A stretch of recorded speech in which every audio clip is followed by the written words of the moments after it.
Batteries to power. Turbines to speed. Ready to move out. Before we start, I'd like to say something. There's no reason why you shouldn't have complete confidence in your chances to come out of this thing alive in one piece. From coast to coast, from border to border, from one end to the other, and all points in between. The Classic Guitar Rock Podcast is on. Yes! That's awesome! We crank up and break down the great guitar-driven rock of the 70s and 80s, and you are invited to come along. We got a full tank of gas, half a pack of cigarettes, it's dark, and we're wearing sunglasses. Hit it. And now your hosts, Jeremy and Jeff. 1/2 teaspoon for fast, effective relief. It's time for the Classic Guitar Rock Podcast. Well, welcome to the Classic Guitar Rock Podcast. This is episode 7, I think. Yeah, episode 7. Woo-hoo. And I'm Jeremy here with my partner, Jeff. Jeff, it's been a while. How have you been? I've been okay. I've been all right. Crazy world, crazy end of the crazy year, and then let's start to a crazy new year. I know. It's like, come on. Of course. What else is left? I will say this, and the last thing we ever want to do is get into politics. But the best thing you can do is just turn your TV off. Crank up your music, and you'll be happy. There you go. Plug in, strum, jam. That's right. That's the secret. So how was your Christmas? Christmas was okay, kind of uneventful, but New Year's was a little more exciting. Good. We went up to Steamboat. Oh, nice. Yeah. My 5-year-old took his first snowboarding class, and we were there for New Year's Eve. So that was kind of cool. Good. Yeah, it's a nice place. I am I love to ski. I'm not a great skier. I've never snowboarded. Do you snowboard yourself? I do. Yeah. Mm-hmm. See, I've never snowboarded. I've got nephews that are like excellent snowboarders and skiers.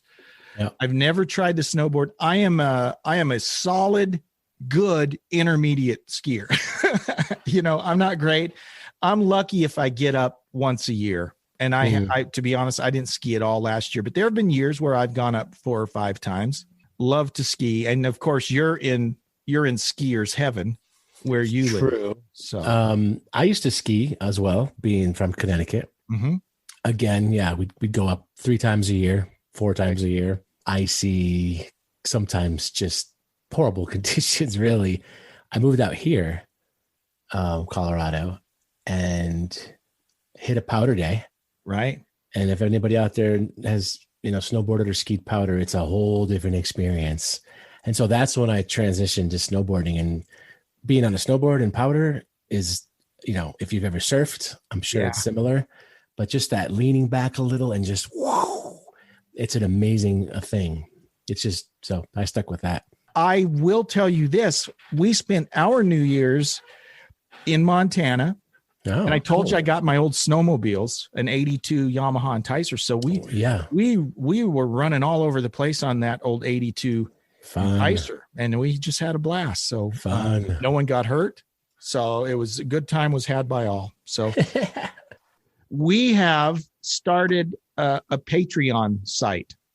Oh, so what that means is I'm seeing us making upwards of $8 to $12 a month here rather soon. If we can get 3 patrons, that's all it would take. 3 patrons would get us to $9 a month. So for $3 a month, you can be a patron to this show.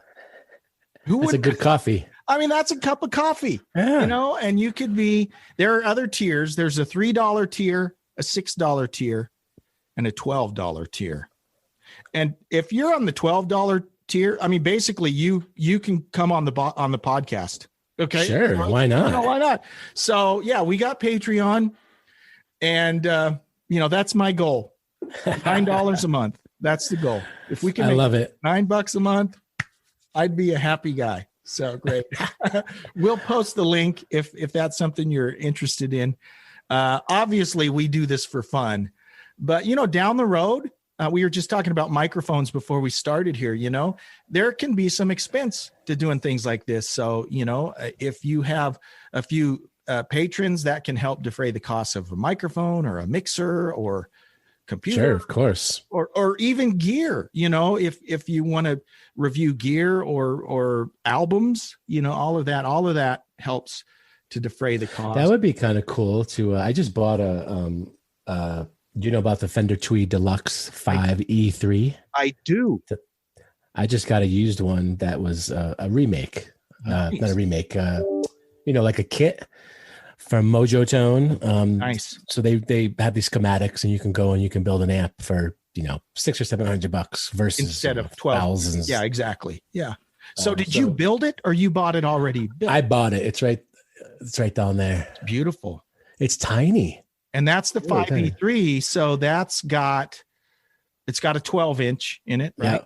Yep. And that's probably 12 watts? What's the wattage in that thing?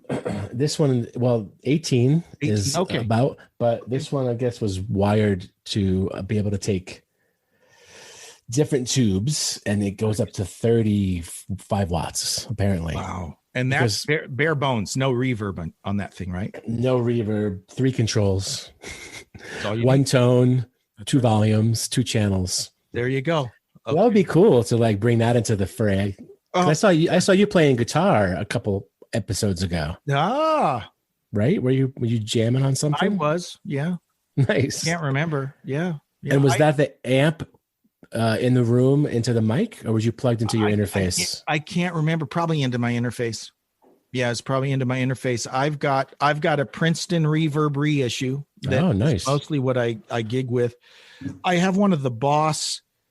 Is it the ME80? I don't know. It's one of the Boss multi-effects things. And so last night, for instance, was the first time we have practiced in 3 months, 4 months. 3 months. Okay. Yeah, we got together a couple times in practice, but we got together in practice. And so we were at our keyboard player's house, and it was an interesting thing is we did it all via wireless headsets. So I just didn't have any amps. None of us had amps. I just had my little pedal board with the cabinet emulator running through the mixer. And that's the way we did it. Socially distanced, So nobody had amps? No one had amps. We were all using headphones going straight into a mixer. Electric drums. My brother used a direct box for his bass. And yeah, it was actually kind of cool because it sounded like we were on the radio. Wow. It's kind of fun. So kind of interesting. Yeah. All right. So great to have you on, Jeff. It's been a long time. Glad you had great holidays. Now, when we come back, the topic of our discussion is the songs and the groups that we cut our teeth on. Those songs that we first learned, struggled through. Well, I don't want to get into it too much yet because I have a key question I want to ask Jeff about this. Oh, but exciting. This is going to be exciting. We're going to talk about the stuff we learned. And also, here's a bonus question, Jeff. I didn't warn you about this. Is I want to talk about the gear we were using when we first started to play too. Yeah. I think that would be fun. So all that and more when we come back.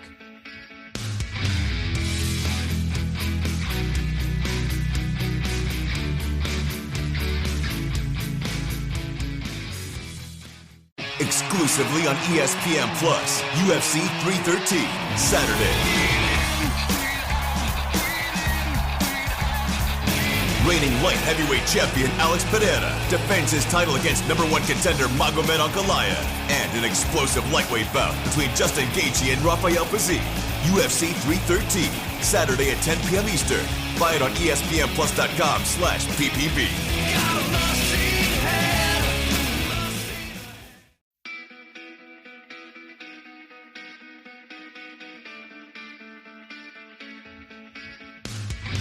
Welcome back to the Classic Guitar Rock Podcast. It's Jeremy and Jeff, and the topic today is the music we cut our teeth on. And by that, we mean the first songs, the first groups that we listened to and wanted to learn. We're both guitar players. We both kind of weekend warriors, love to play the classic rock. And so we're going to talk about the stuff that was the first songs we actually sat down, either a turntable or a cassette, and we tried to listen. Now, I'll just say this, and I'll hear what you think, Jeff. when I first started to learn songs, I was always on a turntable. And man, it's hard to back up a turntable and find a spot, you know? And so then I finally got smart. And even if I had it on LP, I'd put it on cassette to learn it. Because it was a little easier for me to zip back and forth on the cassette. And then I'm wearing out a cheap cassette instead of scratching my record. So that's what I started to do. What about you? Did you? And now we're recording on cassette. Yeah, exactly. People want the vintage warble sound. That's right. They like or a plug-in that does it for you. Exactly. So were you usually using a turntable or cassette when you were learning? Let's see. I was learning in high school, probably a cassette, because I don't remember using the needle and having to deal with the turntable. Yeah. So yeah, I think cassette for sure. Here's what you could do though on a turntable. If it was, not all turntables had a 16 speed, but if they had a 16 speed, you could play it at 16 and it would be at half speed. Right. And then you could learn the licks really slow. And they were about an octave, you know, because it was half speed. It was pretty close to just being an octave off. So you could learn it in slow and then pop it back up to 33. Nice. So did you do that? I didn't have a 16 speed on mine, but it probably would have helped. Now, if you were like an audiophile at the time, reel to reel, you could have done the same thing, right? Usually flip it back and do that. So anyways, I want to start with you, Jeff. The floor is yours. I've made a commitment. One of my New Year's resolutions is I'm going to talk less. And so we're going to let Jeff tell us. The floor is yours, Jeff. I want to hear about the songs, the groups. When you were learning to play guitar, walk me through that. What was that like? Who'd you listen to? I'd love to hear it. Surely. I have to give a shout out to my buddy, Dennis Attic, who was the first person to introduce me to guitar, I think. And he was playing in Stairway to Heaven, as many of us were back then, which, by the way, I listened to some podcasts the other day and they were talking about Zeppelin, and Stairway is just an amazing song, as overplayed as it is. It is. I mean, the solo is just incredible. Anyway, so of course I wanted to get a guitar and do what he was doing. So Stairway, at least the beginning, was really where I first started. But quickly it got a little more complicated for my level. Yeah. And we were listening to a lot of heavy metal, as we discussed in previous podcasts. So I mentioned it before. Paranoid was probably the first song I really worked on because of that right hand technique. I really wanted to get down that chugga, chugga, chugga, that muted kind of thing. And it was 3 chords, maybe 4 chords, and it was fairly simple. So that was the first song we actually played in the band. One of our other friends played drums, whatever that meant back then. And that was one of the tunes that we actually tried to work on as a band. So Sabbath, and then Living After Midnight. Yeah. Judas Priest. Again, pretty simple. Same kind of power chord kind of thing, right? Right. I mean, what else? I'm trying to teach my kids guitar now. And I'm like, what am I going to teach them? Like open chords? Or am I going to teach them just the A5 or, just the fifth and the root, just that simple kind of thing, right? So it makes sense. That's where I started. Let's see. Detroit Rock City, Kiss. That was a big one just because, I remember seeing Kiss live, and we talked about Kiss, just the show and the performance. But that tune wasn't so easy for me at the time. I don't know if you played any Kiss. I'll hear. Well, when you said that, I don't know how to play that. I've never learned Detroit Rock City, but I was thinking that seems like that would be a little tough for a new guitar player to learn. There's a lot of parts. There's a lot going on that song. That may be the same thing for you, but we would learn one thing because we just love the song, and then we would quickly like, oh, okay, that's enough of that. That's enough of that. Dokken. Did you ever listen to Dokken? Yep. Alone Again. I remember hearing that. No. Yeah. Yeah, that like upstroke, that like E minor maybe it was or something. Yeah, and I thought it was the coolest thing, It was awesome. Yeah, and God, the 80s, they love their reverb, on the drums, on the snare, and everything. Yeah. Everything was so spacey, gated. Yeah. Big City Nights by the Scorpions. another fun song. And I think the video for that really got me. Yeah, that was a great video. Yes. Live. I have Tesla. Do you remember that band? I do. Absolutely. That album was amazing. Mechanical Resonance. Yeah, I have that. It's on my Modern Day Cowboy. Yeah. Which again, those guys were actually super talented. Mm-hmm. That album still stands up today, I believe. So we jammed that a lot. And then I got into a rock and roll band, kind of against my will, mm-hmm. meaning my friend was doing it and this other guy wanted to start this band. And so I just kind of went along. But I got exposed to blues, rock, playing those kind of stretchy, gunk, gunk, gunk, gunk, you know, that kind of like, yep, playing the 5 and the 6 and just really stretching out and learning that 12-bar blues. That's one thing I didn't really learn trying to play these other songs or thinking about it. So Joe Walsh, Walk Away, Funk 49. Aerosmith, we heard versions of these Aerosmith songs, but come to learn later, they were written by guys, Calvin Carter, Jimmy Reed, covered songs like I Ain't Got You. You know that one? Right. Yep. So we played that a lot. We played Mamakin. Okay. Know that one really well. Fantastic song. I mean, I would play that today in our band for sure. Walking the Dog. Great song. I mean, Aerosmith. I know it. I'm just trying to remember it. That was another old tune written by Rufus Thomas in 1963. Nice. You could find some of those recordings on YouTube. And we play that in our band now. Great. That soon. Yeah. Let's see. All Right Now. Okay. Free. That's one. Yeah. Paul Kossoff. Pretty much just one of my inspirations. Molly Hatchet.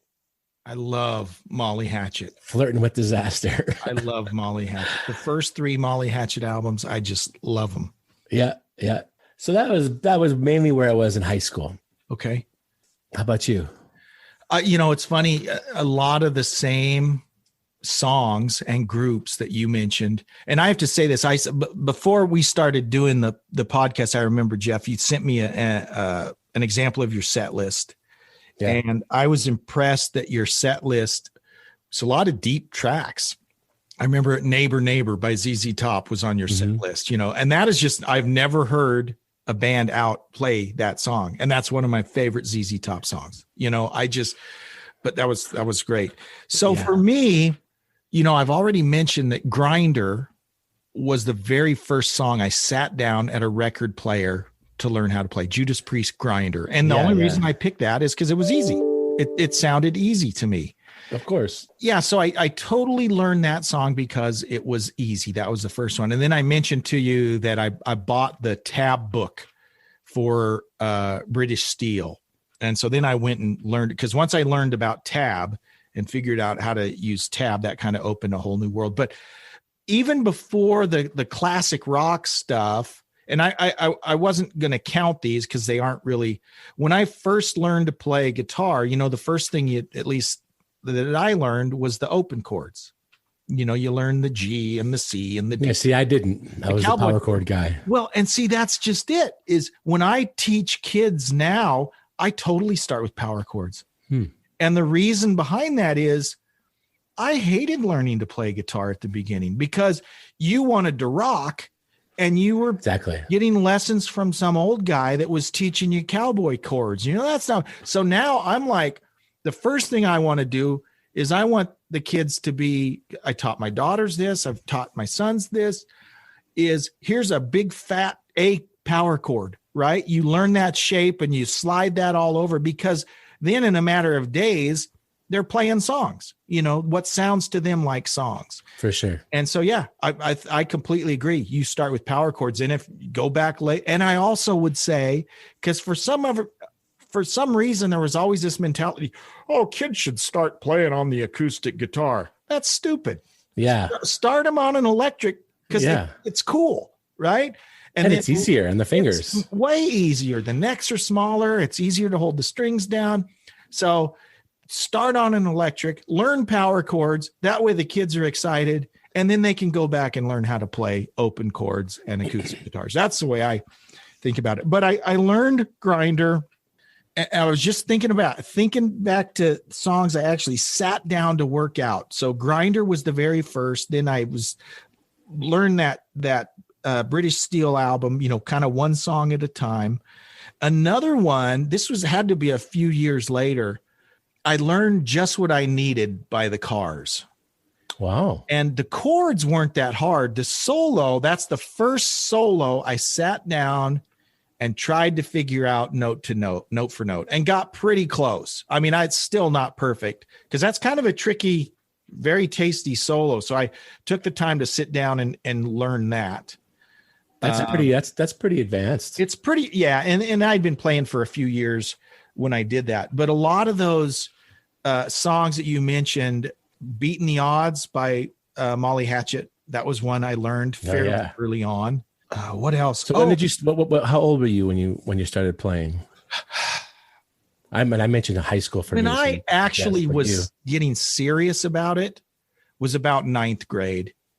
Yeah. So about 9th grade, and a funny story. My dad, at the time I lived in Montana. My dad was actually was in the military. He was unaccompanied in Germany, which means he was at a base where the family couldn't go. So we all stayed in Montana.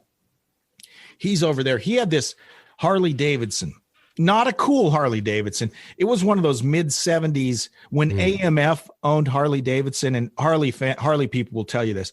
During the mid 70s when AMF owned Harley, they sucked, right? And this wasn't a cool Harley. This was like a Harley 175 Enduro dirt bike. Super ugly. I didn't even know they made those. Oh, they did. It's terrible. And so it ran. I mean, it worked, but it was kind of a piece of crap. And so a friend of my brother was willing to trade a little Fender Duosonic. It's like a Mustang. The Duosonic looks like a Fender Mustang. It's a cream color with a tortoiseshell pickup, a 67 Fender Duosonic. And he said he'd trade it for that Harley Davidson motorcycle. So my mom writes a letter to my dad. It says, hey, Jeremy's going to ask you if he can trade your motorcycle for this guitar. Actually, the next letter my dad got from me said, Dear Dad, I traded your motorcycle for an electric guitar. So that was my first guitar, a little Fender Duosonic, which was a beautiful guitar. Okay. And this will kind of get us into our whole next topic about gear that we had. So that was my first guitar, electric guitar, a Fender Duosonic. And if you're not familiar with the Duosonic or the Mustang, they are great guitars for kids because they've got a smaller neck. They're easier to play. And so that was my first guitar. And I was actually playing it through my brother's bass amp. I didn't have an amp. He had a bass amp. He started playing bass about a year before I did. And that kind of inspired me to pick up the guitar. But for the first little bit, I just played right through that bass amp. So your brother was obviously, I'm sure, an influence on you. Yeah. Not only listening or different style, different kind of music, but also instrument. Yeah. Playing. He's 3 years older than me. And so, yeah, he picked up the bass. And once he picked up the bass, that kind of spurred my interest as well. And it used to frustrate the heck out of me because in the first few years, he was a bass player, he played bass, and he's musical, he'd pick it up pretty quick. He had a really good ear, but it used to make me so mad because he played the guitar better than me. I was supposed to be the guitar player. He was supposed to be the bass player, but he could play better than me. And that was always the case until about my senior year in high school when he left. And then when, we got back together, years later, from that point on, I was always kind of the better guitar player just because I caught up with him and then kind of passed him by. Yeah. But yeah, at the beginning, it was very frustrating because he was a way better guitar player than me. But yeah, so much of what the early days was me and my brother playing together. He actually played with some guys in a band, and I didn't really have a real band situation until about my junior year in high school. Then I like you started playing together with guys in the band. So tell me about your first gig, like playing out, like where you actually played in front of people, even if you didn't get paid, doesn't matter. Do you remember your first gig? Yeah. It wasn't when we were jamming the Paranoid and the metal, more metal stuff. It was because of this guy who wanted to start this band that I mentioned. Mm-hmm. So he kind of was the driving force. So our high school had a walkathon. Okay. Right, where you go get donations for some, charity or some cause. Right. Go around the neighborhood, give me $10, and we would walk around the school 25 times. Exactly. Yeah. And then after that, people would come into the auditorium, and we were the band, nice, the entertainment, and that was the first time I stood up in front of really anybody. Mm-hmm. And it was nerve-wracking as hell. Scary. Yeah. I mean, just the whole thing. But it was a cool experience. Yeah. That was it until after college, into way later, because I went to college and didn't really play anymore. Mm-hmm. Right? Girls studying and partying were like, that's it. Right. So that was kind of a bummer there. Yeah, we had it recorded too on tape, and I have no idea where those are, because I would love to see that. Yeah. How about you? Well, with us, it was kind of similar. It was a deal kind of like that. Now, at our school, in high school, I met a guy in class named Will. We were in speech class together, still one of my best friends. And he's an assistant chief of police right now. So I got to be in line. But and he didn't even play at the time. But we got together and we're talking about playing, and I had in another class, another kid named Jeff. All these Jeffs I know that play music.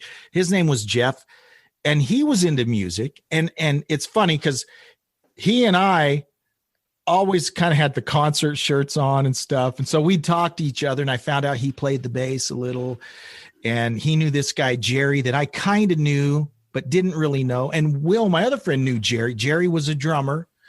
So we all kind of decided we're going to play in the talent show. And the way the talent show worked, I went to a big high school. This was in Oklahoma. It was really kind of stupid. You had to audition to get into the talent show, because this is a 1-hour talent assembly. So I guess they can't have everyone. So you have to audition to get in. It's like America's Got Talent, or you've got to have talent for the talent show. That's right. So, and for whatever reason, they had this rule that they could only have one rock band in it or whatever, which seems stupid because you want all the rock bands you can get, right? So, there are people twirling batons and playing tubas and juggling and dancing, but they could only have one rock band, and there were 2 bands auditioning. Okay. And by the way, during all this time, my friend Will is learning to play guitar. Right. So we're teaching him the power chords, and he picked it up really quick, and we got together and we're practicing at Jerry's house to play for the, the audition for the talent show is coming up. You got to be ready. And so we go into the audition, and this other band, there's this guy named Jonathan Cooley, and he was really good. And the band was really good. And they played Ain't That a Shame, kind of the Cheap Trick version, just pretty much like Cheap Trick. And we're like, well, forget that. We're not getting in the talent show, because they were really good. And then we went on and played, and we sounded okay. And we did an original. We did an original song, and we wound up getting in. And there were harsh words whispered around that we got in and not this other guy's band, because they were good. I mean, they were better than us. I mean, let's just be honest.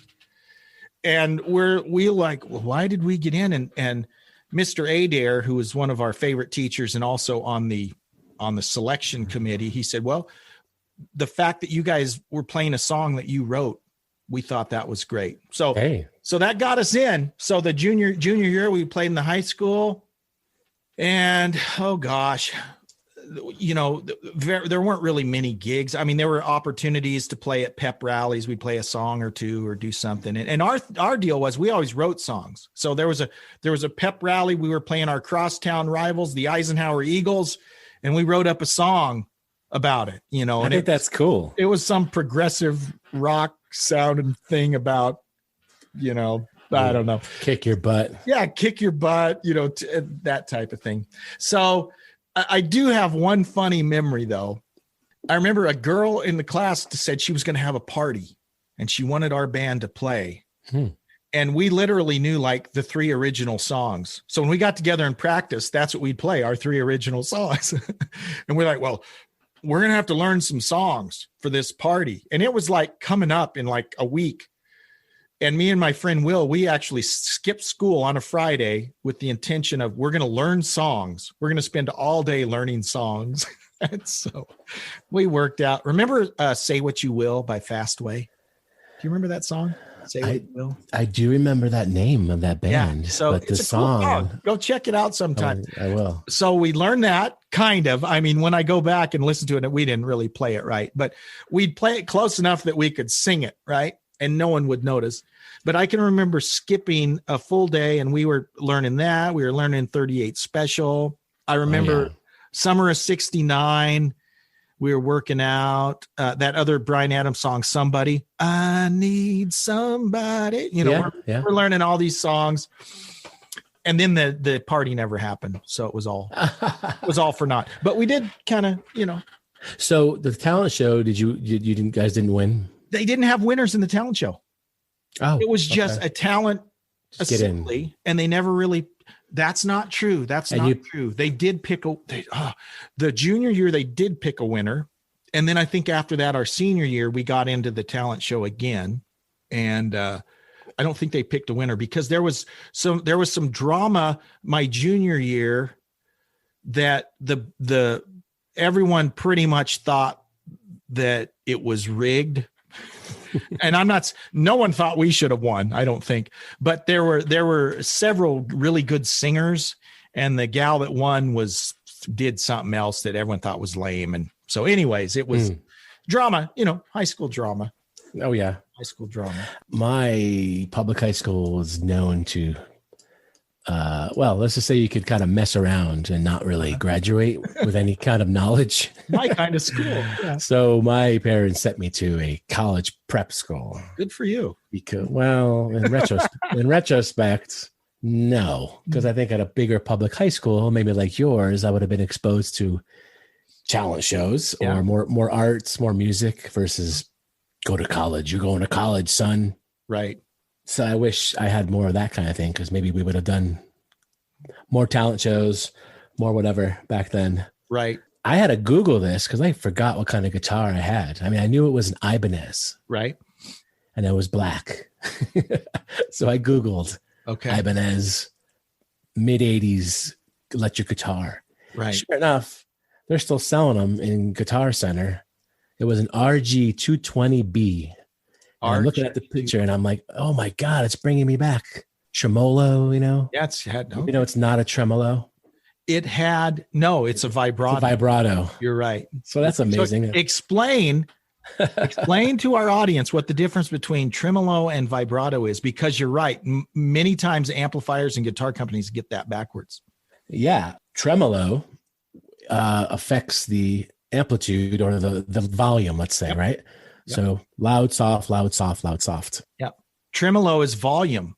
Yes. Vibrato is the pitch. Changing of the pitch. Right. Yeah. So when you've got that bar in your hand and you're going up or down, it's going wee. That's a pitch thing. So it's a vibrato bar. Right. And we call it a tremolo bar, but it's not tremolo. I'm going to do some research on that. Maybe we can talk about misnomers and incorrect kind of marketing things that happened over the years. Yeah. So anyway, but black Ibanez, it was a cool guitar from what I remember. And you know what? If you still had it from that era, it's probably worth something.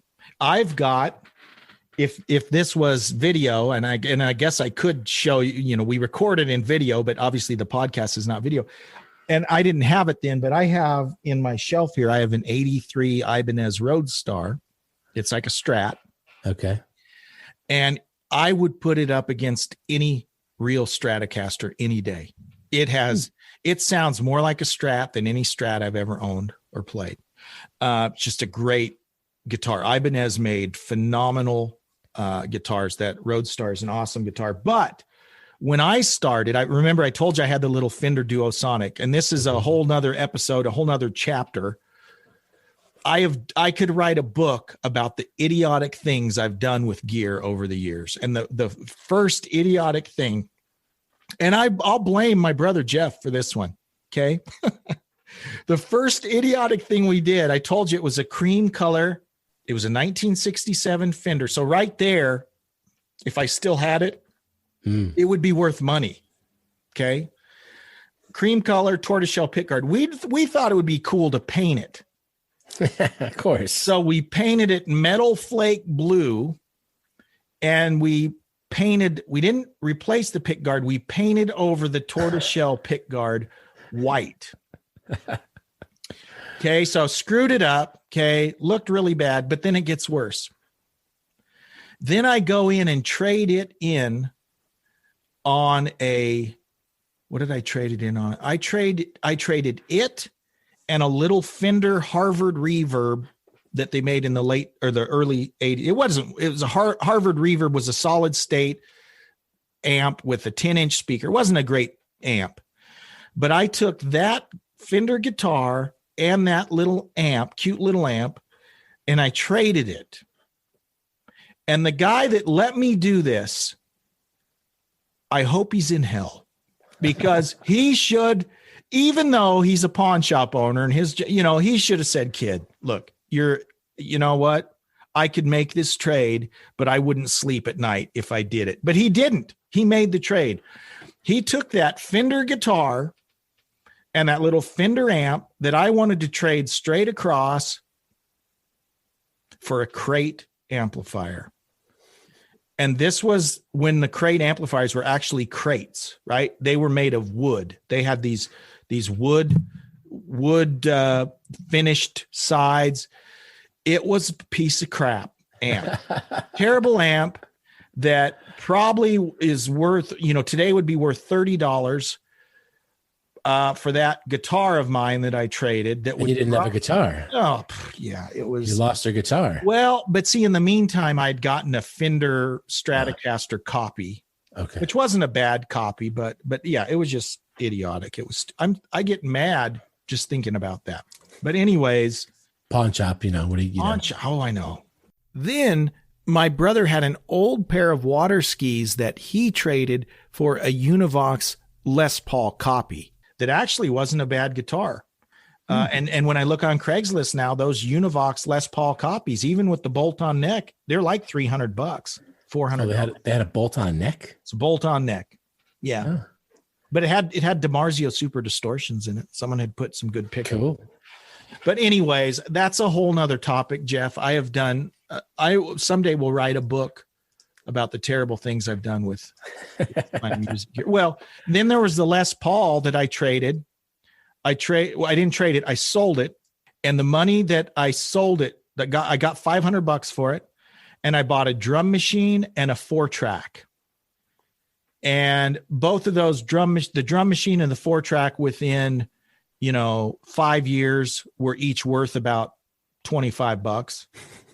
What was the drum machine? Maybe 50. It was a Boss DR550. Okay. Which brand new was like $500 or $340. And then I got a 4-track, which was like 400. I don't remember, Fostex 4-track. I had one of those. Yeah. But I think I sold it later for $40 and the drum machine for maybe $40. But had I kept my Les Paul, it would be worth, some money today. But again, stupid. Yeah, Do you have I wonder if our listeners know what the term gas means? Well, I do have gas. When it comes to Well, I have both kinds of gas, but the one you're talking about, gear acquisition syndrome or guitar acquisition syndrome. Yeah. Yes. I totally do. And actually I have it more about amplifiers than guitars.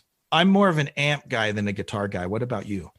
I think so. Cause I'm about 50-50 right now. Okay. But I think I am leaning toward the amp world. I think can affect my tone anyway, more than the guitars. That's kind of where I am in general, unless you're buying something. Right. So I have a Les Paul and I think I'll buy an amp and I'm like, is it the amp? Is it the guitar? I think it's the amp.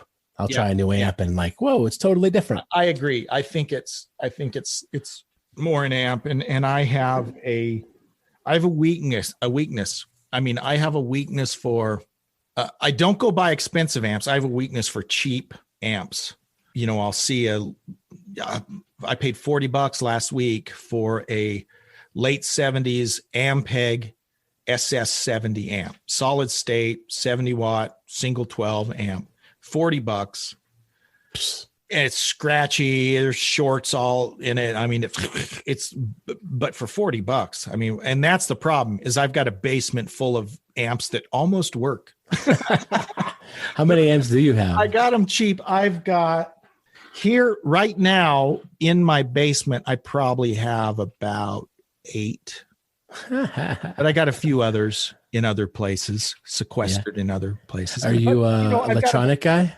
What's that? Are you an electronic guy? Can you fix them? Problem? No, I can't. I mean, it would make sense me buying broken down equipment if I could fix them, but I can't really. Instead, it's just something my wife can beat me up over. Don't you already have enough amps? Well, they'll never understand. I know they don't. They don't understand gas. That's right. Well, they do, except it's not gear. It's something else. Something else. Somebody, maybe this is chauvinistic, but somebody would say shoes. Someone else would say something else. But that's a good point. I mean, no, 10 pairs of shoes, 20 pairs. Some guys 200. Yeah, you're right. And some guys it's guitars, some guys it's guns, some guys it's cars.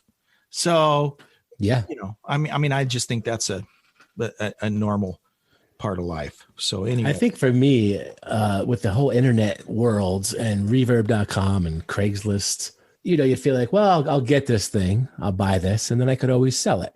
Much easier, much quicker than the old days when you had to put an ad in the paper or something. And so you can kind of turn around, even if you lost a little money. So it feels a little less committed. Right there, Jeff, that's the problem is I am continually, I mean, as we speak, I have like 5 things listed on Facebook Marketplace and Craigslist. I'm constantly buying and selling stuff, but the problem is I almost always sell it for less than I bought it. I mean, very rarely. And of course, the ones I tell my wife about are the ones where I just made $50 selling this thing, But the reality is I usually buy it and then I have buyer's remorse almost immediately.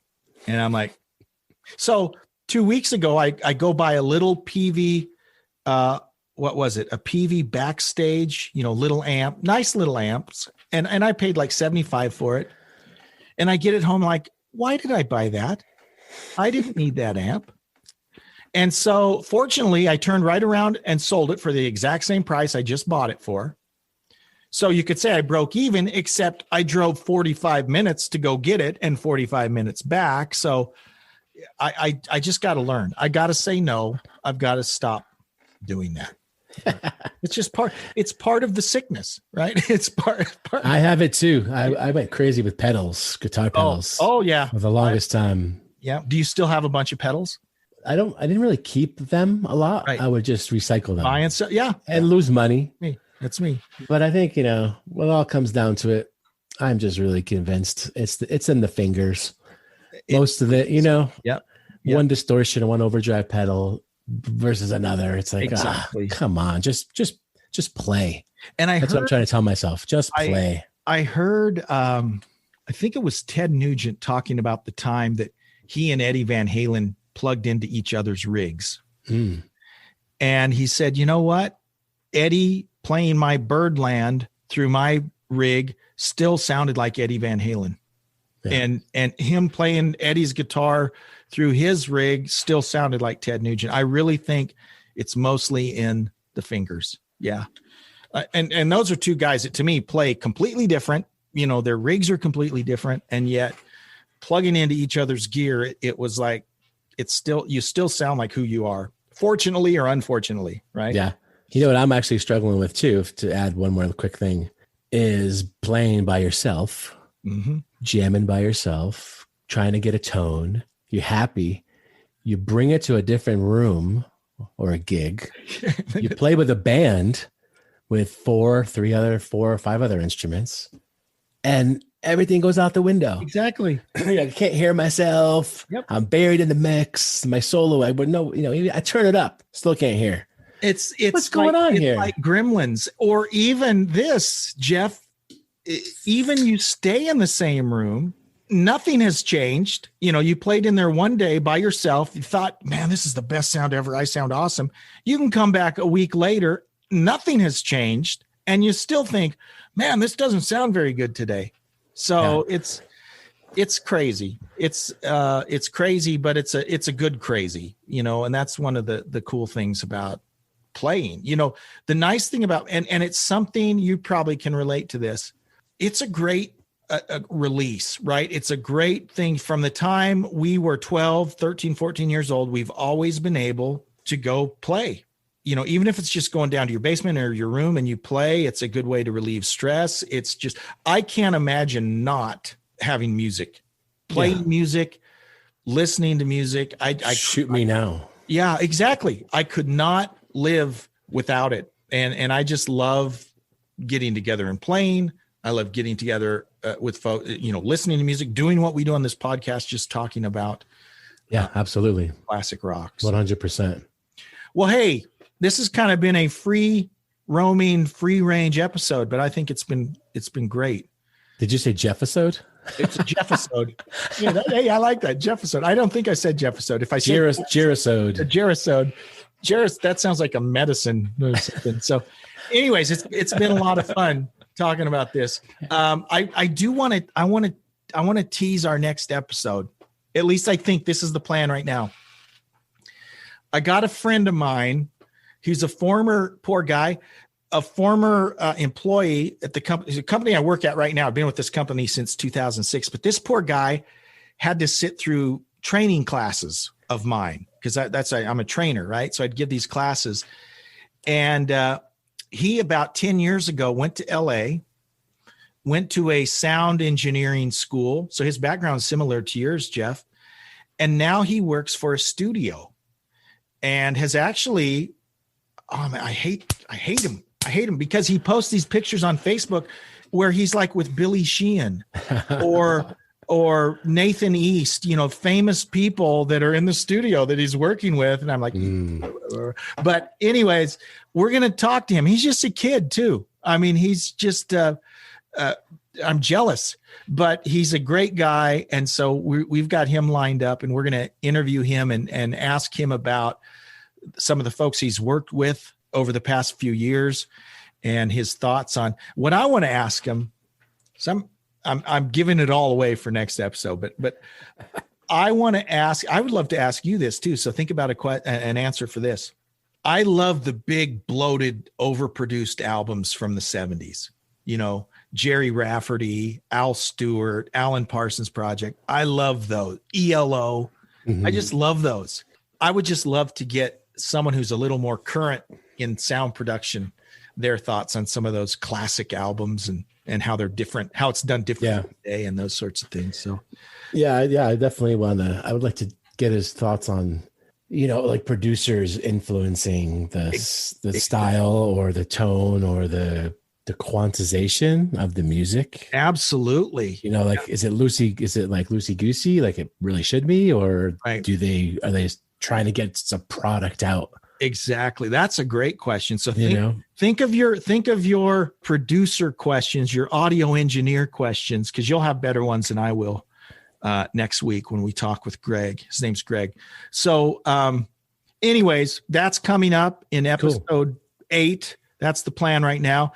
Again, we're on Patreon now, so we'll post a link to the Patreon link, and you can always email us at classicguitarrock@mail.com, and we'll look forward to seeing you on the next episode. Jeff, it's great to see you. We'll see you next time. You too, Jeremy. Thanks. Bye-bye. Ciao. Thanks for listening to the Classic Guitar Rock Podcast. Please like, subscribe, and share. You can email us at classicguitarrock@mail.com. We'll see you for the next episode of the Classic Guitar Rock Podcast.